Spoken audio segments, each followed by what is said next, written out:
소리 내면 죽는다. 캄캄한 광문이 소리 없이 열렸습니다.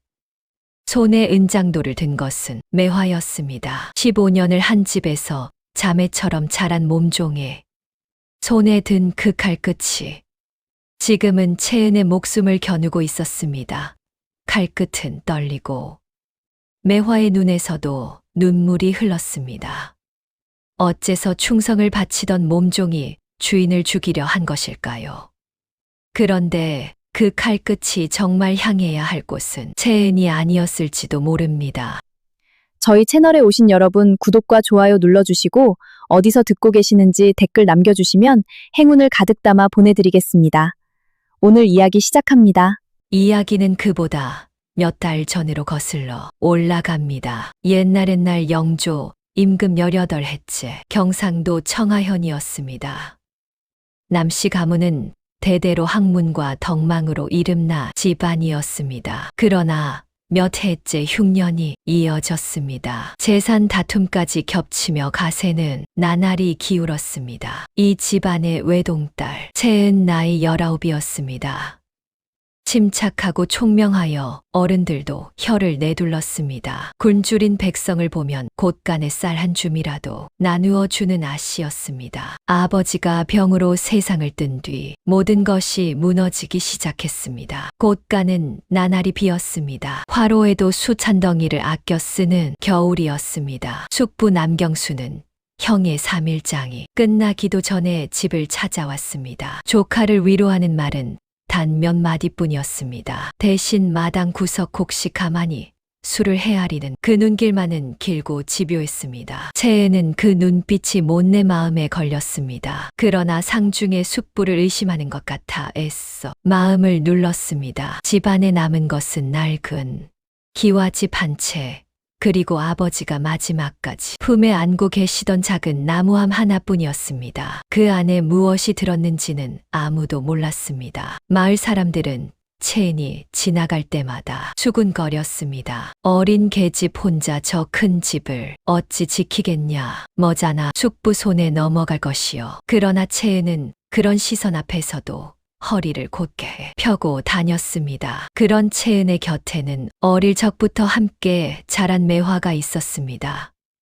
유모의 손에 이끌려온 것이 5살 적이었습니다. 그 뒤로 15년 자매처럼 지냈습니다. 채은은 매화를 친혈육처럼 믿고 의지하였습니다. 매화는 고개를 숙이며 옅게 웃었습니다. 하지만 그 웃음 뒤에 무엇이 있는지는 채은도 그 누구도 알지 못하였습니다. 채은은 매화를 하인처럼 대한 적이 없었습니다. 그러나 세상은 두 사람을 그렇게 놓아두지 않았습니다. 손님이 오면 한 사람은 안방의 아씨로 앉았습니다. 한 사람은 부엌 뒤편에서 찬물에 손을 담가야 했습니다. 그래도 매화는 늘 웃는 얼굴로 채은의 곁을 지켰습니다. 그 무렵 한양의 명문가에서 채은에게 혼담이 날아들었습니다. 몰락해 가던 집안을 다시 일으켜 세울 절호의 기회였습니다. 숙부 남경수에게는 다른 의미였습니다. 조카가 시집을 가면 재산은 영영 손에 넣을 수 없었습니다. 경수는 그날부터 매화를 불러들였습니다. 처음엔 달콤한 말이었습니다. 그러나 매화가 망설이는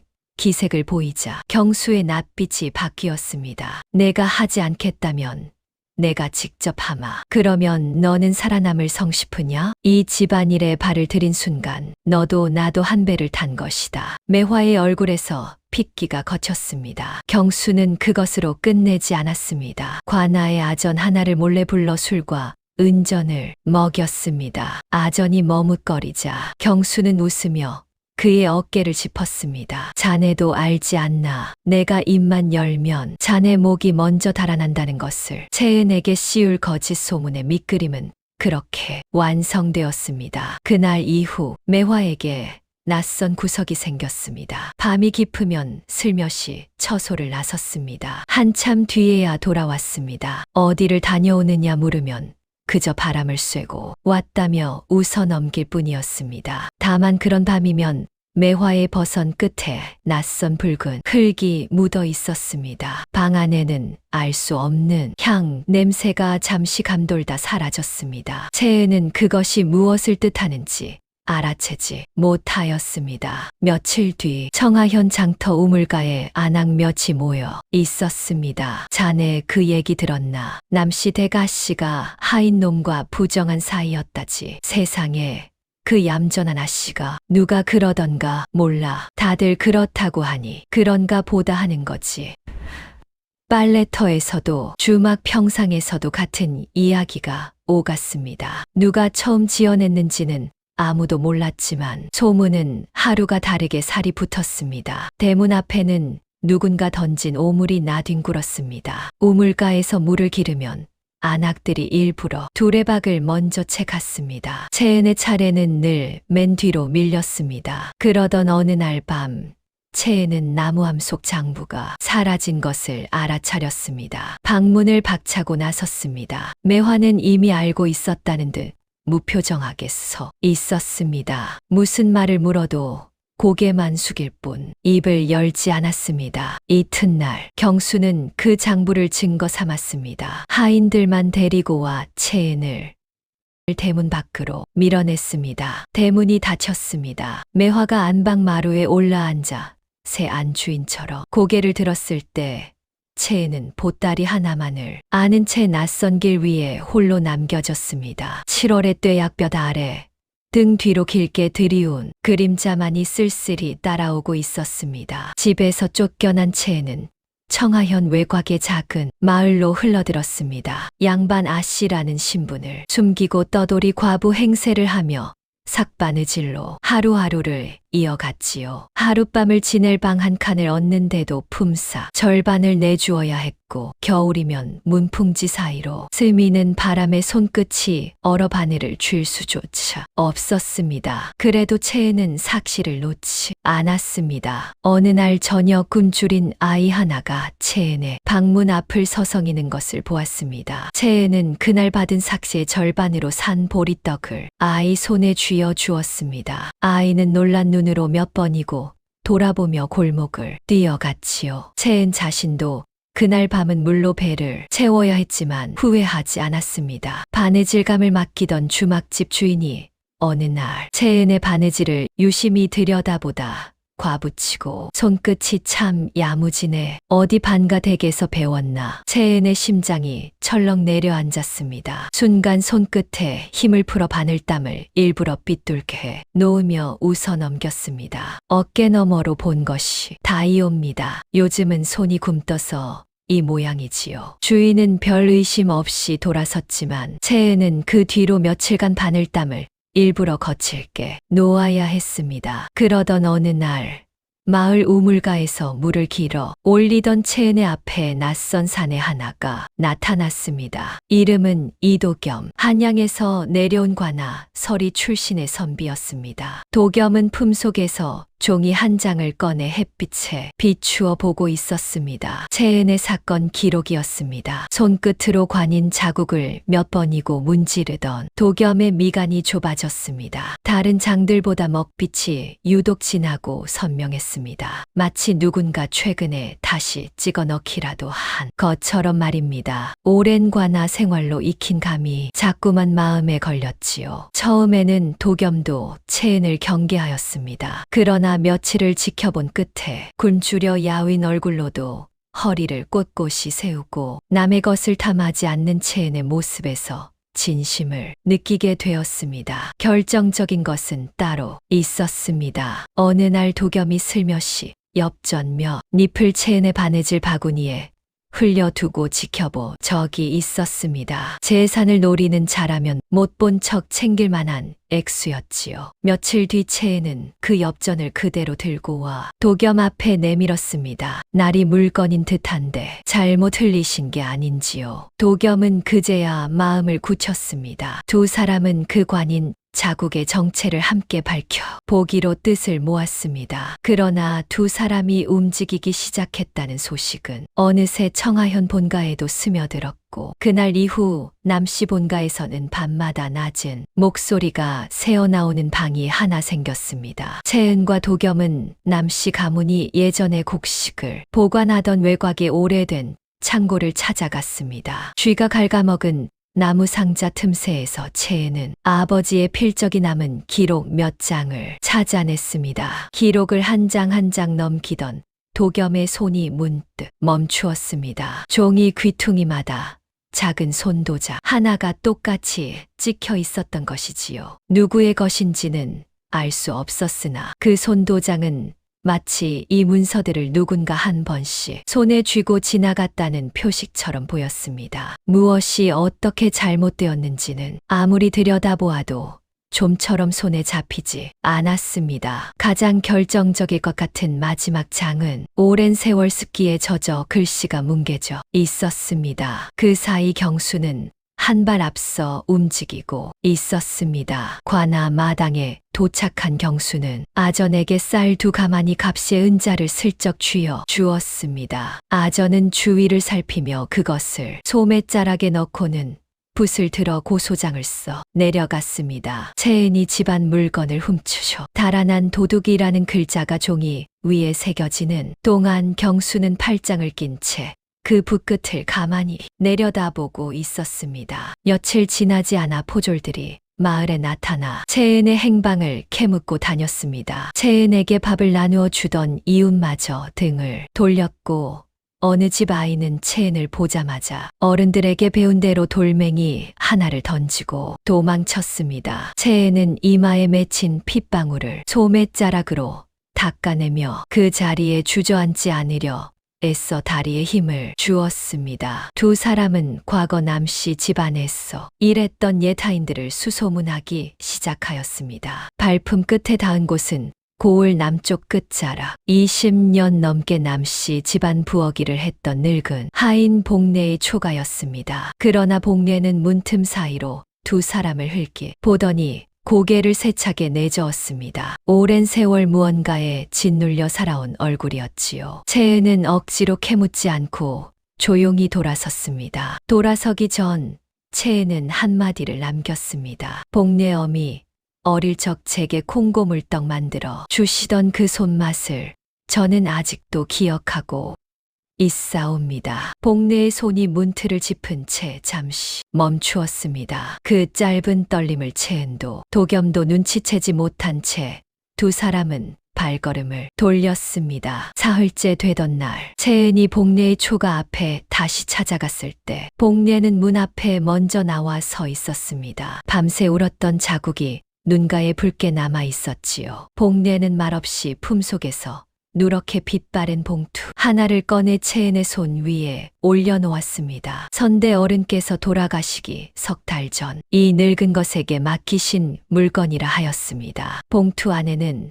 아버지의 필적이 남은 서신 한 장이 있었습니다. 먹이 급하게 번진 자리마다 붓을 쥔 손이 얼마나 다급하였는지가 고스란히 묻어났지요. 그러나 서신에는 놀랍도록 적은 것이 적혀 있었습니다. 채은아, 내가 이 글을 읽을 때쯤이면 아비는 이미 세상 사람이 아닐 것이다. 서재, 내가 늘 앉던 자리 그 마루 밑에 너를 위해 감추어 둔 것이 있다. 그것을 찾거든 부디 끝까지 놓지 말거라. 다만 그것을 가진 자가 누구인지 알기 전까지는 누구도 함부로 믿지도 의심하지도 말거라. 그리고 이 말만은 가슴에 새기거라. 억울함은 죽어서는 풀리지 않는다. 살아 있어야 끝내 밝혀낼 수 있는 것이다. 채은은 서신을 가슴팍에 꼭 아는 채 소리 없이 울었습니다. 아버지가 남긴 것은 완전한 답이 아니었으나 적어도 어디를 찾아야 하는지는 분명히 알려주고 있었습니다. 다만 그것을 빼앗아 간 자가 누구인지는 여전히 손에 잡히지 않는 그림자로만 남아 있었습니다. 복례에게 더 물어보아도 돌아오는 것은 없었습니다. 다만 복례는 말을 아끼는 대신 품속을 몇 번이고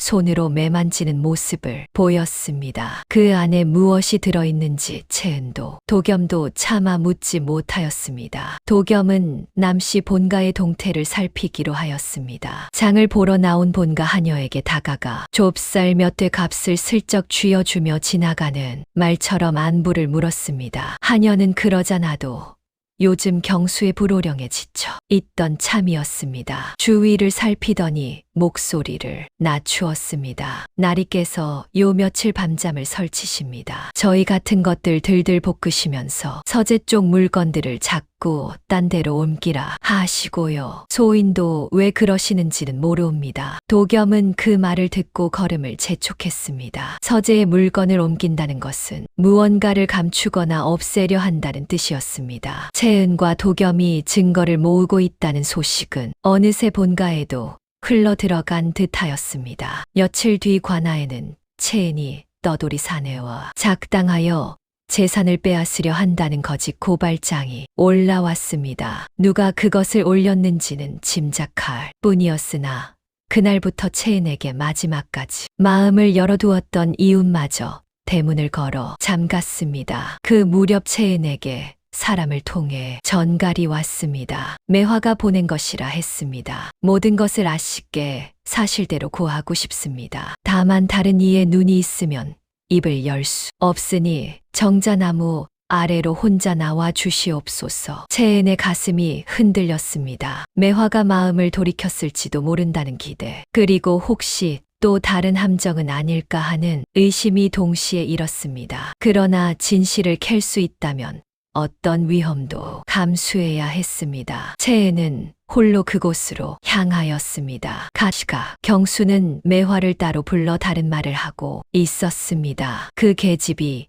이미 모든 것을 알아냈다. 오늘 밤 정자나무 아래로 나가서 무슨 수를 써서든 그 입을 막아야 한다. 그러지 않으면 너도 나도 끝장이야. 매화는 그 말이 사실인지 확인할 겨를도 없이 등을 떠밀리듯 걸음을 옮겼습니다. 경수가 정한 자리, 경수가 정한 시각이었습니다. 두 사람 모두 그것을 알지 못한 채 각자 다른 이유로 같은 나무 아래를 향해 걷고 있었습니다. 정자나무 아래에서 채은을 마주한 매화의 얼굴에 당혹감이 스쳤습니다. 고백을 하러 나온 자리가 아니라 상대를 해치라는 명을 받고 나온 자리였기 때문입니다. 채은 역시 매화의 눈빛에서 참회가 아니라 낯선 두려움을 일꼬는 걸음을 멈추었습니다. 채은의 몰골은 몇 달 새 몰라보게 야위어 있었습니다. 손등에는 삭바느질로 굳은 살이 박였고 저고리 소매는 몇 번이나 기운 자국이 선명하였지요. 그런 채은을 위아래로 훑어보던 매화의 눈빛에는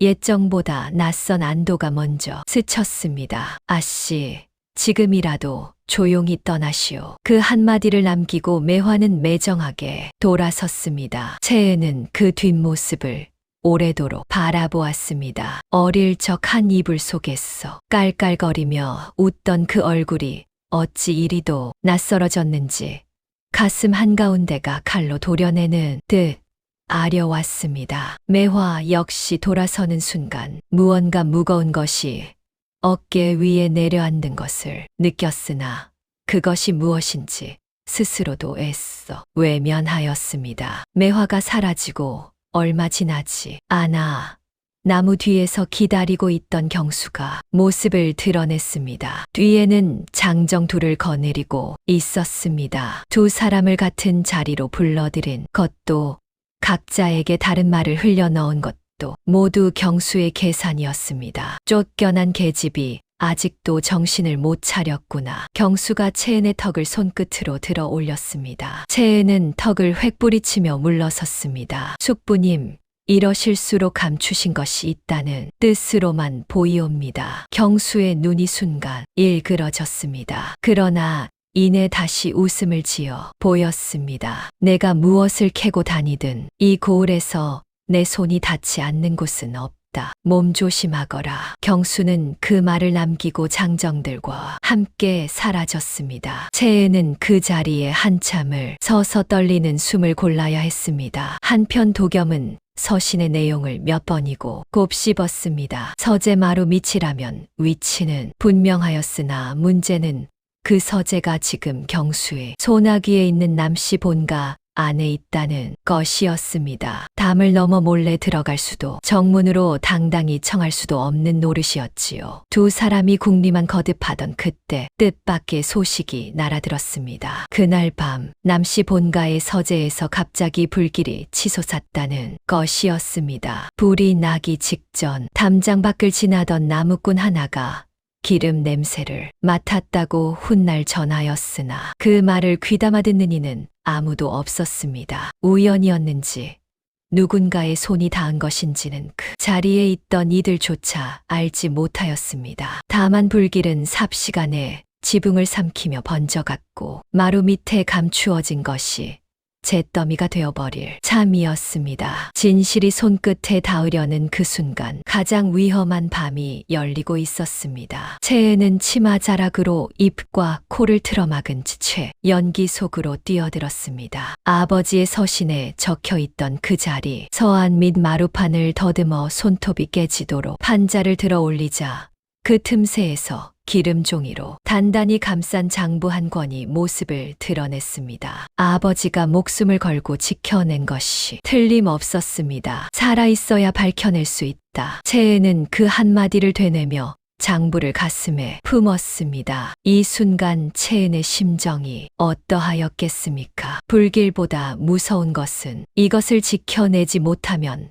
아버지의 마지막 뜻마저 제가 되어 사라진다는 사실이었습니다. 마당에는 이미 장정되어 섰이 길을 막아서고 있었습니다. 도겸이 달려들어 채은의 앞을 가로막았으나 장정들에게 팔이 꺾여 땅바닥에 내팽개쳐졌습니다. 곧이어 포졸들이 들이닥쳤고 도겸은 방화를 저지른 범인으로 몰려 자리에서 포박당하였습니다. 누가 그를 그렇게 지목하였는지는 아무도 큰 소리로 묻지 못하였습니다. 도겸이 끌려가면서도 채은을 향해 무어라 외쳤으나 그 목소리는 곧 어둠 속으로 멀어져 갔습니다. 장정 하나가 채은에게서 그 장부를 낚아채 갔습니다. 낚아챈 장부는 그 밤으로 본가 뒤편 하인들이 곡식과 세간을 넣어두는 꽃간으로 옮겨졌습니다. 불길이 번진 서재에서 건져낸 서책들을 임시로 끌어모아 둔 곳이었지요. 채은은 그 광경을 눈으로 좇으면서도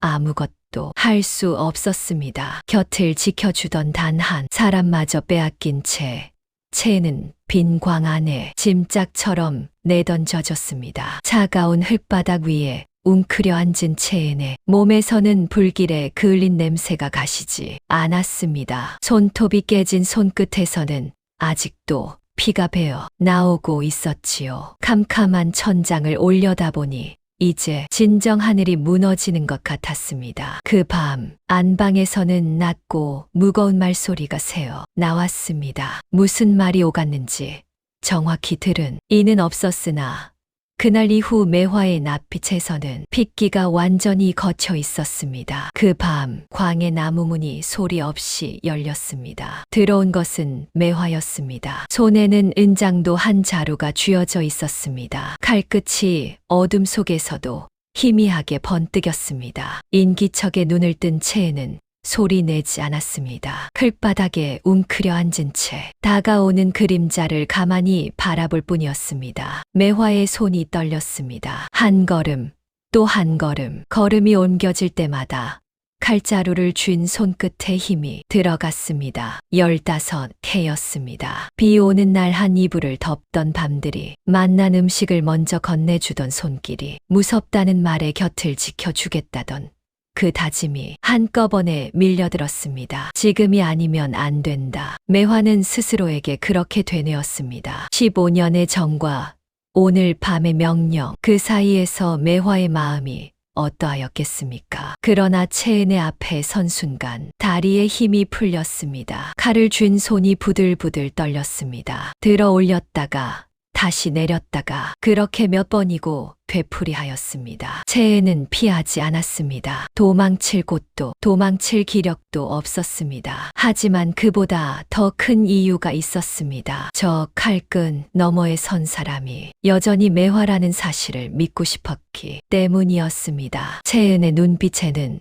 원망도 애원도 없었습니다. 그저 오래전부터 알고 지낸 이를 바라보는 그 눈빛을 마주한 순간이었습니다. 원망도 애원도 없는 그 담담한 눈빛. 그것이 매화의 마지막 남은 벽을 무너뜨렸습니다. 15년간 쌓인 정, 그 위에 얹힌 배신의 무게가 한꺼번에 매화를 짓눌렀습니다. 매화의 팔이 힘없이 아래로 떨어졌습니다. 은장도가 흘바닥에 떨어지며 둔탁한 소리를 냈습니다. 매화는 그 자리에 무너지듯 주저앉았습니다. 두 손으로 얼굴을 감싼 채 소리 죽여 울었습니다. 오랫동안 삼켜온 울음이 한꺼번에 터져 나오는 듯하였습니다. 미안하다는 말도 이제는 할 자격이 없는 것을 아옵니다. 매화는 그 말만을 남기고 황급히 광을 빠져나갔습니다. 흘바닥에 남겨진 은장도만이 그 밤 두 사람 사이에 있었던 일을 말없이 증언하고 있었습니다. 채은은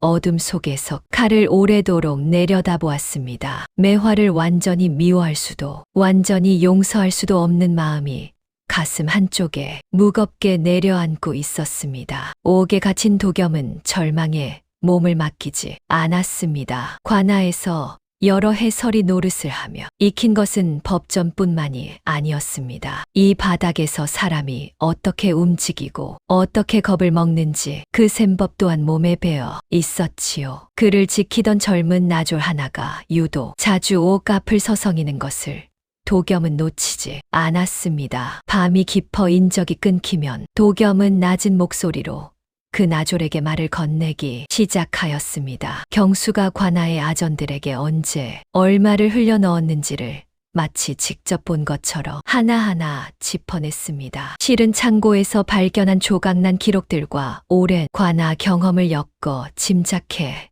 낸 것에 지나지 않았으나 나졸의 낯빛은 하얗게 질려갔습니다. 자네가 지금 지키고 있는 것이 경수 나리인지 아니면 그 죄를 나누어 지게 될 제 목숨인지는 두고 볼 일이네. 몸통은 곤장 몇 대로 끝나겠지만 꼬리는 목이 달아나는 법이지. 도겸은 그 이상 몰아붙이지 않았습니다. 나졸의 마음에 씨앗 하나를 심어두는 것으로 충분하다는 것을 알고 있었기 때문이었습니다. 며칠 뒤 그 나졸은 인적 없는 새벽, 옥문 틈으로 낡고 구겨진 종이 쪽지 하나를 슬며시 밀어넣고 사라졌습니다. 경수가 아전들과 주고받은 뇌물의 날짜와 액수가 적힌 뜯겨나간 장부의 한 귀퉁이였습니다. 도겸은 그것을 저고리 안추 핍숙이 감추며 이 한 조각이 언젠가 요긴하게 쓰일 날이 오리라 믿었습니다. 매화는 그 밤 뒷담 아래에 몸을 웅크린 채 오랫동안 움직이지 못하였습니다. 광에서 칼을 떨어뜨린 그날 이후 매화는 사람이 달라져 있었습니다. 죄책감이 목을 조르는 밤마다 매화는 자신이 할 수 있는 단 하나를 떠올렸습니다. 되돌릴 수는 없어도 더는 거들지 않는 것. 채은에게서 빼앗긴 그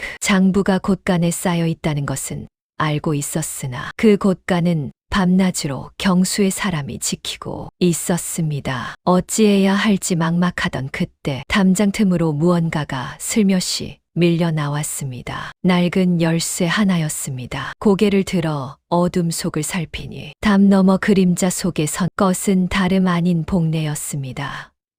두 사람 사이에는 아무 말도 오가지 않았습니다. 그러나 그 열쇠 하나가 무엇을 뜻하는지 매화와 복례는 헤아릴 수 있었습니다. 곳간 지기가 잠시 자리를 비우는 시각이 언제인지도 매화는 손짓 하나로 짚어 주었습니다. 그 시각에 맞춰 복례는 담을 넘었습니다. 안간힘을 다한 두 팔로 어둠 속을 더듬어 서책 더미를 헤치던 복례의 손끝에 마침내 낯익은 감촉이 잡혔습니다. 채은의 손을 거쳐갔던 바로 그 장부, 기름종이, 귀퉁이에 인장 자국이 손끝에 도드라지게 느껴졌습니다. 그것을 품에 안고 몸을 돌리는 순간 곳간 지기가 예상보다 일찍 발걸음을 돌렸습니다. 복례가 몸을 숨길 곳도 마땅치 않던 그때 별채 부엌 쪽에서 요란한 소리와 함께 불길이 치솟았습니다. 누군가 아궁이에 불씨를 집더미에 옮겨 붙인 것이었지요. 하인들이 저마다 물동이를 들고 부엌으로 몰려가는 사이 곳간지기 역시 그 소란에 정신이 팔려 자리를 떴습니다. 그 불을 낸 것이 누구인지 복례는 굳이 묻지 않았습니다. 다만 담을 넘어 도망치는 그 짧은 순간 별채 처마 밑에서 이쪽을 지켜보던 매화의 그림자를 스치듯 보았을 뿐이었습니다. 저고리 안섭이 온통 흙투성이가 되고 무릎에서는 피가 배어나왔지만 복례는 그것을 품에 안고 밤새 걸어 채은이 갇힌 광 근처까지 다다랐습니다. 채은을 만난 복례는 정작 아무 말도 하지 않았습니다. 다만 품속을 몇 번이고 손으로 매만질 뿐이었지요. 똥이 트자과나 앞마당에 사람들이 모여들었습니다. 복례가 늙은 몸을 이끌고 크게 북을 울리며 마을 사람들을 모은 것이었지요. 마지막 재판의 막이 오르고 있었습니다. 방화범으로 몰려오게 갇혀 있던 도겸 역시 그날 함께 문초를 받기 위해 오라에 묶인 채 마당 한켠에 끌려 나와 있었습니다. 관아, 대청 위에 현감이 자리를 잡자 경수가 먼저 나서며 큰 소리로 외쳤습니다. 현감 나으리, 저 여인은 쫓겨난 주제의 거짓 증거를 꾸며 집안 재산을 빼앗으려 하는 자이옵니다. 복례가 앞으로 나서 20년 넘게 지켜본 것들을 아뢰었습니다. 그러나 경수는 조금도 물러서지 않았습니다. 오히려 복례가 늙어 정신이 흐려진 데다 앙심을 품고 거짓을 고한다며 맞받아쳤습니다. 몇몇 구경꾼이 고개를 끄덕이기 시작하였고 현감의 낯빛에도 잠시 흔들림이 스쳤습니다. 도겸이 가져온 기록 역시 손상이 심하다는 이유로 한때 증거로 인정받지 못할 위기에 놓였습니다. 마당 한쪽에서는 벌써 경수의 승리를 점치는 수군거림이 일었습니다. 그때 경수의 뒤편에 서 있던 매화가 비틀거리며 앞으로 나섰습니다. 그 걸음에는 누구도 말리지 못할 의지가 서려 있었습니다. 현감 나으리, 저 어른의 사랑채 뒤뜰에는 다른 곳에서는 볼 수 없는 붉은 흙이 있사옵니다. 그리고 그 방에서는 늘 치명 냄새가 배어 나왔사옵니다. 소인의 버선과 옷자락에서 그 흙과 향이 몇 번이고 묻어났던 것을 아씨께서도 보신 적이 있을 것이옵니다. 소인이 밤마다 드나든 곳이 바로 그곳이었사옵니다. 장부를 훔쳐내라, 아씨를 내치라, 그리고 끝내 목숨까지 거두라 명한 이도 바로 저 어른이었사옵니다. 마당이 순식간에 조용해졌습니다. 경수의 낯빛이 하얗게 질렸습니다. 바로 그 순간 복례가 품에서 그것을 꺼내 대청 위에 올려놓았습니다. 불타는 서재에서 채은의 손을 거쳐 갔던 바로 그 장부, 인장이 온전히 찍힌 원본이었습니다. 흙투성이가 된 저고리와 무릎의 상처가 그대로 드러나자 마당 곳곳에서 낮은 탄식이 흘러나왔습니다. 경수가 관아에 올려두었던 조작된 문서와 나란히 펼쳐지자 관인의 위치가 어긋나 있고 필적이 판이하게 다르다는 사실이 만인의 눈앞에 선명하게 드러났습니다. 그리고 그 원본 곳곳에 새겨진 이름은 다름 아닌 경수의 것이었습니다. 현감이 아버지 남진호의 서신을 소리 높여 읽었습니다. 집안의 진정한 주인은 핏줄로 정해지는 것이 아니라 사람의 도리를 지키는 마음을 가진 자가 이어받아야 한다는 유언이었습니다. 궁지에 몰린 경수는 더 이상 부인하지 못했습니다. 그러나 순순히 물러서지도 않았습니다. 벌겋게 달아오른 낯으로 오히려 목소리를 높였습니다. 이 집안을 지금까지 지켜온 것은 나다. 아비도 없이 철없는 계집 하나에게 이 큰 가문을 통째로 맡길 수 있었겠느냐. 내가 아니었다면 이 집은 진작 남의 손에 넘어갔을 것이야. 바로 그때였습니다. 오라에 묶인 채 마당 한켠에 있던 도겸이 나졸을 향해 나직이 눈짓하였습니다. 나졸은 품속에서 낡고 구겨진 종이 쪽지 하나를 꺼내 현감 앞에 조심스레 올렸습니다. 경수가 아전들에게 은밀히 흘려넣은 뇌물의 날짜와 액수, 그것이 빼곡히 적힌 뜯겨나간 장부의 한 귀퉁이였습니다. 현감의 눈빛이 순식간에 매섭게 변하였습니다. 조금 전까지 경수의 편을 들던 아전들의 얼굴에서도 핏기가 걷혔습니다. 현감이 그 자리에서 아전들을 하나하나 다그쳐 물었습니다. 방금 전까지 경수를 두둔하던 이들의 태도가 순식간에 뒤집혔습니다. 서로 눈치를 살피던 아전 하나가 먼저 무릎을 꿇었습니다. 목소리가 떨렸습니다. 소인은 그저 시키는 대로 하였을 뿐이옵니다. 저 악마 같은 자가 시킨 일이옵니다. 문서에 손을 댄 것도 은전을 받은 것도 전부 경수 나리의 지시였사옵니다. 둑이 무너지듯 경수를 따르던 장정들과 하인들까지 앞다투어 같은 말을 쏟아내었습니다. 그토록 자신만만하던 경수의 곁에는 순식간에 단 한 사람도 남지 않게 되었습니다. 경수는 그저 눈만 부릅뜬 채 아무 대꾸도 하지 못했습니다. 현감은 경수의 죄를 무겁게 물었습니다. 재산을 탐한 것에 그치지 않고 관아까지 매수하려 든 중죄였습니다. 그의 이름을 남씨 족보에서 파낼 것을 명하였습니다. 부정하게 쌓아 올린 재산 전부를 몰수하라 일렀습니다. 몰수된 재산은 채은에게 돌아갔습니다. 그 소문에 오랫동안 고초를 겪었던 이웃들에게도 얼마간씩 나뉘었습니다. 자신이 평생을 걸고 쌓아 올린 것이 하루아침에 남김없이 흩어지는 광경이었습니다. 경수는 그 자리에 무릎을 꿇으며 목이 맨 신음을 토해내었습니다. 사방에서 쏟아지는 싸늘한 눈초리를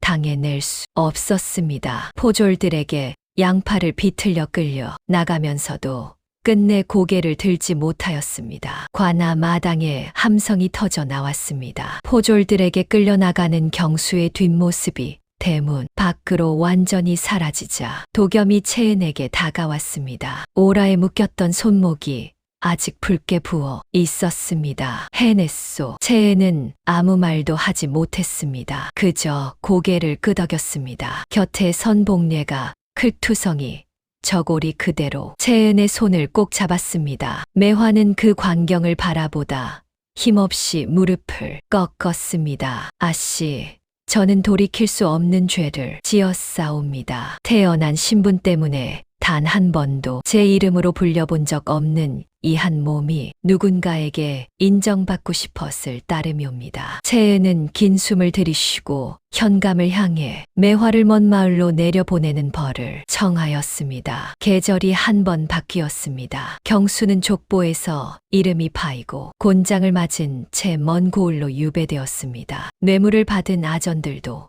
줄줄이 파직되었습니다. 몰수된 재산은 채은에게, 그리고 그 소문에 오래 고초를 겪었던 이웃들에게 얼마간씩 나뉘었습니다. 복례에게는 논면 맞이기가 돌아갔고 옥에서 도겸을 도왔던 나졸에게도 은자가 전해졌습니다. 가을 햇살이 대청마루에 내려앉던 어느 날, 채은은 아버지의 서신을 다시 펼쳐보았습니다. 도겸이 곁에 다가와 앉았습니다. 처음 이 집에 왔을 때는 그저 조작된 문서 한 장이 궁금했을 뿐이었소. 저도 처음엔 그저 아버지의 뜻을 지키고 싶었을 뿐이었습니다. 두 사람은 서로를 보며 웃었습니다. 도겸이 채은의 손을 가만히 잡았습니다. 억울함은 죽어서는 풀리지 않는다. 살아있어야 끝내 밝혀낼 수 있는 것이다. 아버지의 그 말씀대로 채은은 살아남아 끝내 진실을 밝혔습니다. 그리고 사람의 자리는 빼앗는 것이 아니라 스스로 지키는 것임을 알았습니다. 명심보감에 이르기를 남을 믿어주는 것은 곧 내 마음을 세우는 근본이요. 은혜를 저버리는 자는 결국 제 손으로 제 몸을 해치는 칼을 갈고 있는 것과 같다 하였습니다. 채은이 하루아침에 잃은 것은 재산이 아니라 사람에 대한 믿음이었고 훗날 되찾은 것 역시 재물이 아니라 그 믿음을 끝까지 지켜낸 자신의 도리였습니다. 살면서 누군가를 믿는 일은 늘 위태롭습니다. 그러나 그 믿음을 저버리지 않고 끝내 지켜내는 것, 그것이야말로 결국 자기 자신을 지키는 길이라는 것을 이 이야기는 조용히 일러주고 있습니다. 다음 영상을 빠르게 만나보시려면 구독과 좋아요 눌러주세요. 그럼 더 재미있는 영상으로 찾아뵙겠습니다. 모두 행복한 하루 보내세요.